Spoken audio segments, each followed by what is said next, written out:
step. First and foremost. Okay, assessing the damage. A lot of cut wires, chewed. Getting access, removing a lot of stuff. Gonna make a connection on that end. Gonna fish it, make a connection on this end.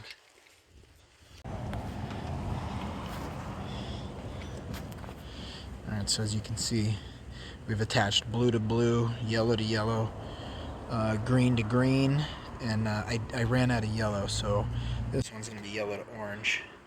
So we're just going to attach them to the end that was damaged, leave them long, run them down through there where we can't really touch it, and pick them up down here where we can touch it, rather than pull, you know, coolant hoses and transmission lines and all that.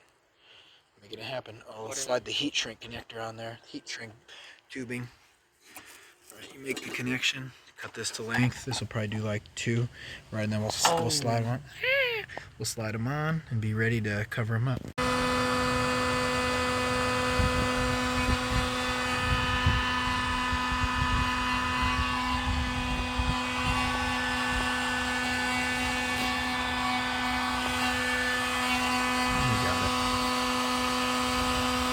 I'm concerned about that other one. A little bit too. There we go.